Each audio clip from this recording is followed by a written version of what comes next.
9h-10h, Sud Radio, la vérité en face, Patrick Roger. La vérité en face est celle des policiers qui sont en face de moi ce matin, qui sont en face de vous également de l'autre côté, 0826 300 300 si vous voulez dialoguer. Nous recevons Barbara Jouvenot qui est porte-parole Alliance Police Nationale. Bonjour. Bonjour. Et vous êtes spécialisée dans la brigade des réseaux, c'est-à-dire dans les trains, en banlieue et comme dans Paris notamment, et c'est la même chose également en région. Éric Henry, qui est délégué national d'Alliance Police Nationale. Bonjour. Bonjour. Bon, alors pourquoi vous êtes en colère et vous allez organiser un barbecue aujourd'hui ? Nous l'avions dit dès le 8 janvier 2025. Nos secrétaires généraux l'avaient annoncé lors des vœux de notre syndicat que si le budget n'était pas à la hauteur des ambitions face aux enjeux sécuritaires, nous serions dans la rue. C'est chose faite. Le budget n'est pas suffisamment à la hauteur des enjeux puisque notre ministre notamment a dit vouloir faire la guerre au narco-trafic, vouloir faire la guerre à l'immigration clandestine, sans oublier la délinquance du quotidien. Il faut nous donner évidemment des moyens à la hauteur des ambitions. Mais ça fait des années, Éric Henry, qu'à chaque fois on dit nous n'avons pas suffisamment de moyens dans la police pour lutter contre la délinquance. Et à chaque fois, quand même, il y a des crédits qui sont rallongés, non ? Alors, vous avez vu, vous n'avez pas eu de rallonge, en fait, à chaque fois, avec les différents ministres, Gérald Darmanin avant, et puis bon, on va pas revenir sur tous les ministres de l'Intérieur. On nous demande toujours plus. Oui. Avec des moyens quasiment identiques ou légèrement à la hausse. Là, le budget 2025 par rapport à 2024 est légèrement à la hausse parce qu'il tient compte de l'inflation. Mais c'est nettement insuffisant. Pourquoi ? Parce qu'il y a des dettes du budget 2024 qui vont être reportées sur 2025. Prenons par exemple l'exemple du loyer des casernes de gendarmerie. Donc, premier point. Il y a aussi, comme vous le savez, il y a eu le cyclone Chido à Mayotte qui a dévasté l'archipel. Et là, au moment où je vous parle, quelques centaines de millions d'euros vont être nécessaires pour justement aider à la reconstruction de cet archipel et devraient être pris sur le budget du ministère de l'Intérieur. Ça se bat entre différents ministères. Donc là, déjà, on sait qu'on va être en deçà du budget espéré pour pouvoir faire face. Barbara Jouvenot, qu'est-ce que au quotidien vous voudriez davantage en fait de moyens ? Comment ça pourrait se concrétiser ? Oui, bien sûr, on demandera toujours plus de moyens pour nos collègues. Ça se concrétise par vous-même aussi. Bien sûr, tout à fait. Moi, à l'instant T, j'ai pas besoin de véhicules pour travailler. Nos collègues, par contre, en revanche, ont besoin de véhicules et c'est des choses qui n'arriveront pas avec le budget actuel. Aujourd'hui, sur les 3000 véhicules qui sont attendus par an, il n'y en a plus que 1800 qui seront là, alors que les véhicules sont déjà, par exemple, tous en panne ou dégradés. C'est pas possible. Vous manquez de voitures de police ? Bien sûr, tout à fait. De véhicules, de moyens intermédiaires de défense, on a des problèmes bâtimentaires. En fait, il y a beaucoup de sujets, oui. Oui. Et alors, pourquoi on ne renouvelle pas la flotte des voitures, alors Barbara Jouvenot ou Éric Henry ? Simplement par manque de moyens. En fait, aujourd'hui, que ce soit à la brigade des réseaux franciliens ou dans les commissariats partout en France, nos collègues n'ont pas assez de véhicules pour intervenir rapidement sur leurs interventions. Donc, est-ce que ça veut dire que parfois, vous n'intervenez pas sur des faits quand vous êtes appelé parce que vous ne pouvez pas vous déplacer avec les véhicules. Non, quand même pas jusque-là, si. Nous intervenons systématiquement, mais il y a une priorisation. Alors systématiquement ? Et il y a une priorisation aussi. Eh oui, c'est ça. Eh oui, parce que quand vous êtes de plus en plus, parce qu'hier on avait un spécialiste de la justice qui nous parlait, il a mené une enquête auprès à la fois de la justice mais également de policiers qui lui disent il y a des moments sur des plaintes, aujourd'hui on n'intervient plus. Prenons l'exemple, par exemple, d'intervention voie publique. Lorsque vous avez une patrouille de 3 sur une circonscription et qu'en simultané, il y a 3 appels 17, vous allez aller là où c'est le plus urgent. Entre un viol, une dégradation de véhicule ou un vol roulotte, mes collègues vont aller sur le viol, vont intervenir sur cette infraction criminelle. Et forcément, les autres devront attendre. C'est aussi ça, la problématique de notre métier. Donc vous devez faire des choix aujourd'hui, Barbara Jouvenot. C'est très frustrant et c'est surtout inadmissible. Aujourd'hui, la police, quand elle est appelée, elle devrait intervenir sur tout et n'importe quoi. Peu importe, il n'y a pas une question d'urgence, il ne devrait pas y avoir une question d'urgence. C'est-à-dire qu'on devrait avoir les moyens d'intervenir sur tout et n'importe quand.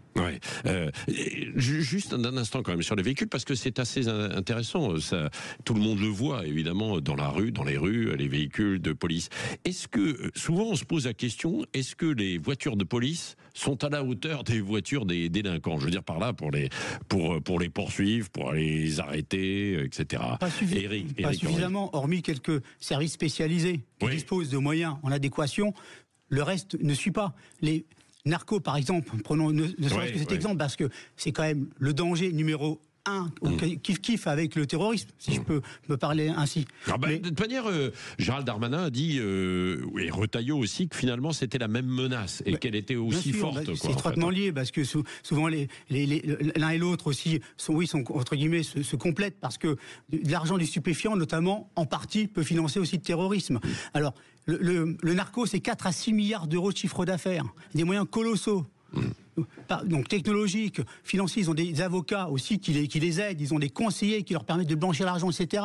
Et nous, derrière, hormis les services spécialisés dont je vous ai parlé, nous ne sommes pas à la hauteur. Donc ce renouvellement, il doit se faire sur un plan pluriannuel. À l'instar de ce budget qui doit être augmenté, et je pense qu'on n'échappera pas à une loi de finances rectificative, et que cette augmentation doit se faire dans les années à venir également. Parce que quand on déclare la guerre, et on le dit, à EADIA en permanence dans les médias, il faut que ce discours soit enfin décliné concrètement en actes avec des moyens. Aujourd'hui, parce que vous avez vu l'autre jour, il y a eu l'appel du général de gendarmerie qui dit qu'il faut se préparer à une guerre. Véritablement, avec des éléments extérieurs ou des éléments intérieurs. Comment vous l'avez pris, vous, Barbara Jouvenot et Éric Henry? Barbara Jouvenot, cet appel la semaine dernière. Des menaces, il y en a partout et tout le temps, et de plus en plus dans notre pays. Mais je pense qu'avant de se préparer à tout ça, il faudrait déjà pouvoir avoir les moyens de faire ce qu'on nous demande aujourd'hui, c'est-à-dire des interventions de tous les jours, que ce soit des refus d'obtempérer, des violences conjugales. Bien sûr, il y a plein de menaces, et elles sont toutes aussi importantes, mais déjà, on n'a pas les moyens. C'est ça qu'il faut comprendre. C'est sur la police du quotidien. C'est ça, bien sûr. Et il y a différentes formes de menaces, endogènes et exogènes. Et il y a différentes aussi priorisation à mettre en place. On l'a dit, le narco, le terrorisme, la délinquance du quotidien qui pourrit la vie de nos concitoyens.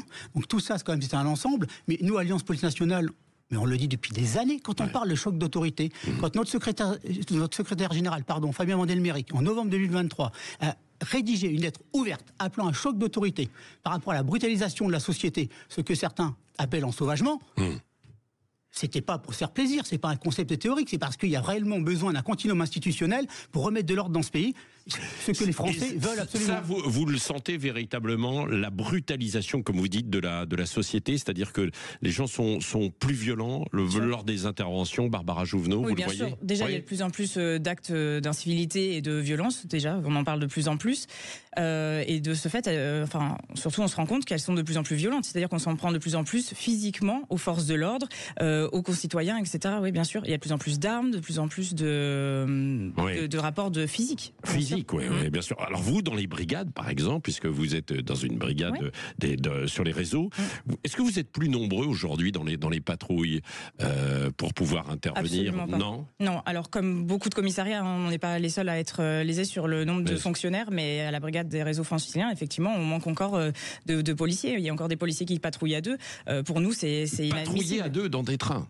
Bien sûr, dans les trains ou dans les gares. Aussi? Non. Oui, bien sûr, oui. Ouais. Ça dépend des effectifs et des brigades. Donc pour nous, c'est inadmissible. À deux, on ne fait pas le poids face aux gens qui sont dehors. D'ailleurs, j'ai vu à Perpignan, ce week-end, il y a eu une brigade anticriminalité qui a été prise à partie par une trentaine d'individus qui les ont attaqués. Ils n'ont pas pu, évidemment, répliquer. C'était extrêmement difficile. Est-ce que... nous sommes entre nous, entre guillemets, et il y a des auditeurs qui nous écoutent. Est-ce qu'il y a des moments, Éric Henry et Barbara Jouvenot, vous dites là, on ne va pas intervenir, c'est-à-dire quand vous êtes sur le terrain avec votre brigade, parce que ça peut dégénérer en fait il faut savoir très faire vite. preuve de non, mais il faut dire les choses. Il faut savoir faire preuve de discernement. À certains endroits, on ne va pas rentrer à 2 ou 3. Donc il vaut mieux différer des fois l'intervention, faire appel à des renforts pour pouvoir intervenir en toute sécurité. Ça, c'est malheureusement assez récurrent.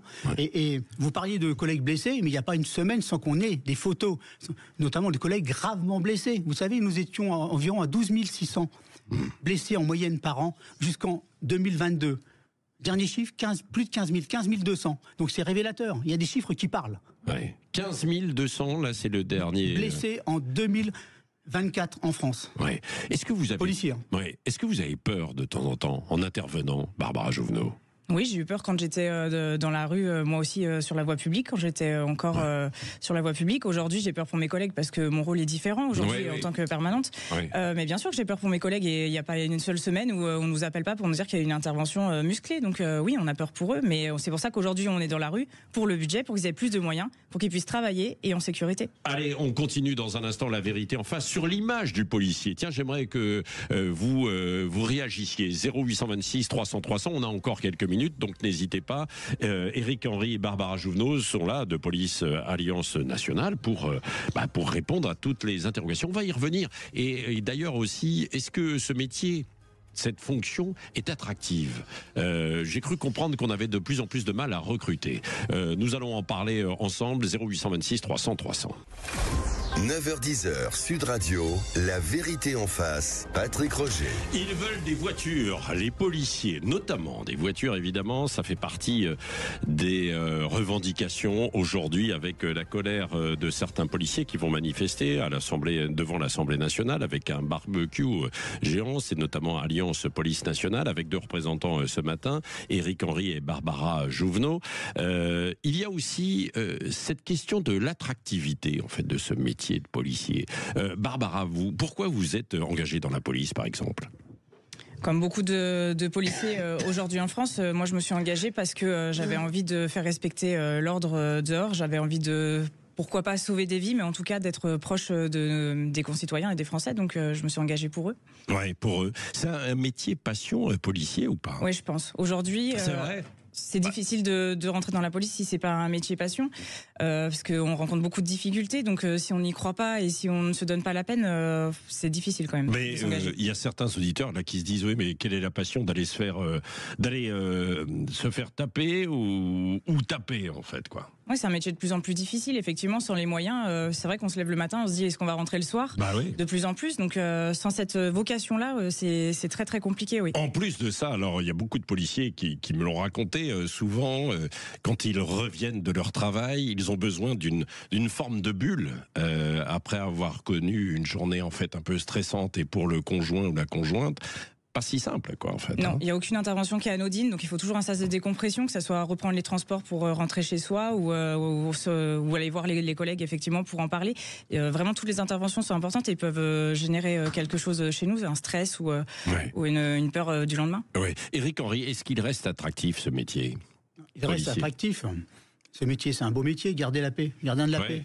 Ouais, gardien de la paix. Gardien de la paix. Ouais. On l'oublie souvent, le sens de ces expressions. C'est garder la paix, donc c'est protéger la société, nos institutions, les citoyens, protéger le plus faible. Sinon, ce serait la loi du talion. C'est au cœur de la République. Ça, il ne faut jamais l'oublier. Certains tendent à l'oublier en voulant faire de l'anti-police qu'on appelle du police bashing.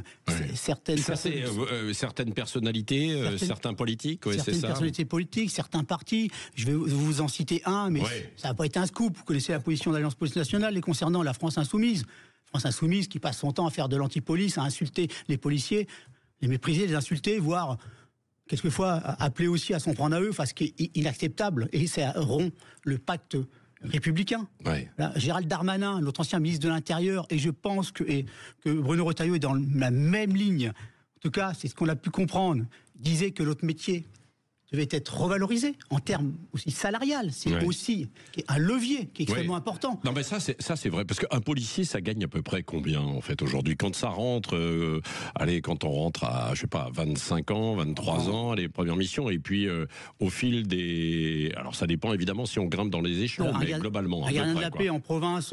sortie d'école, c'est autour de 2000 € net, et en région parisienne, avec les primes autour de 2002, 2300 net. Oui, voilà. C'est ça. Mais nous, vous savez, dans le cadre de notre métier... Ça, c'est quand on commence, quoi. Quand on commence, comme gardien de la paix. Et au bout de 10-15 ans, on peut gagner à peu près combien ? Tout dépend de votre grade. Tout dépend de votre grade, vous pouvez gagner 2008, 3000 € net, voire plus, tout dépend du grade que vous avez à ce moment-là. Plus des primes, et puis des possibilités évolutives aussi. Parce qu'il y a des examens, des concours que vous pouvez passer en interne. Parce qu'on oublie souvent aussi, la police nationale, et un ascenseur, la police nationale, en termes d'ascenseur social, c'est extrêmement important, extrêmement fort. C'est l'administration où l'ascenseur social est le plus prégnant. Alors ça, c'est intéressant. Est-ce que l'on recrute beaucoup aussi dans les quartiers, dans les banlieues? Bien sûr, le ministère de l'Intérieur a le label égalité, diversité, pardon. Oui, non, mais allez-y, Éric Henry, et puis Barbara. C'est bien la preuve que la police nationale recrute partout. Et elle est à l'image de la société, le label diversité. On a tout dit quand on a dit ça, monsieur. Et Barbara Jouvenot, la parité aussi, non? Oui, bien sûr. Aujourd'hui, parfois même, on a du mal à faire des patrouilles mixtes, en fait, hommes-femmes, parce qu'il y a beaucoup de femmes aussi maintenant dans les services. Parfois, mais est-ce qu'il n'y a pas de règle pour ça? Absolument pas. Non, est-ce que vous pouvez être 2 hommes, 2 femmes, non, y a pas un de homme et une femme? On se dit pas, non, mais il faut forcément une femme, un homme, etc. Non, il n'y a pas de règle? Il n'y a pas de règle, mais c'est quand même mieux d'avoir des patrouilles formées d'hommes et de femmes, oui, bien sûr, parce que on n'a pas toujours les mêmes personnes en face de nous, et une femme pourra contrôler peut-être plus facilement, ne serait-ce que pour la palpation, une femme, et un homme, un homme. Donc c'est juste une question de praticité, mais il n'y a absolument pas de règle. Est-ce qu'il y a une question de sensibilité entre un homme et une femme dans l'interpellation, la discussion, enfin quand il y a discussion avec certains, Barbara Jouvenot, vous quand vous êtes dans les réseaux ferroviaires? Alors pour moi, il n'y a pas de sexe dans la police, dans le sens où on a tous le même uniforme, donc face aux gens en face, on est tous policiers et pas masculins ou féminins. Mais forcément, on a une sensibilité tous différents en fonction de notre caractère, et parfois, oui, une femme peut peut-être apaiser un conflit qui partirait un peu plus au frontal, mais parfois c'est l'inverse. Tout dépend des tempéraments et des binômes. Oui, bien sûr. Souvent aussi dans les quartiers, pas que dans les quartiers, on a dit oui, mais les policiers, ils exagèrent, ils se prennent pour des cow-boys. On se souvient de certains films, quoi. Et Éric Henry. Je vous vois râler, mais en même temps, non, mais c'est un vieux serpent de mer. Parce que c'est vrai. C'est un vieux serpent de mer. Vous savez, la police nationale est appréciée à chaque sondage à plus de 70%. Ouais, c'est vrai. Et c'est systématique. Ça revient à chaque sondage depuis des années. Donc celles et ceux qui nous aiment pas, c'est parce qu'on les gêne. On les gêne pourquoi? Parce qu'on veut les empêcher de faire de leur vie. De faire de la criminalité ou de la délinquance leur mode de vie. C'est-à-dire, on les empêche de nuire à la société et de vivre de leur délinquance. C'est ça le problème uniquement. Mais sinon, les gens honnêtes, ceux qui se lèvent le matin, qui respectent pour aller travailler, qui respectent les lois, les règlements, eux nous apprécient parce qu'ils ont besoin de nous. Et d'ailleurs, je pense même aux gens des quartiers, à la grande majorité de ces gens qui vivent dans les quartiers, qui veulent vivre tranquillement et qui sont malheureusement obligés de supporter ces individus, cette poignée qui leur pourrit leur quotidien. Merci beaucoup Éric Henry et Barbara Jouvenot d'Alliance Police Nationale, donc avec cette manifestation aujourd'hui, on l'a bien compris, pour réclamer des moyens, et puis c'était l'occasion de parler du métier de policière également, évidemment. Dans un instant, Gilles Gansman, Valérie Expert et Jean-Philippe Janssen notamment parmi les invités.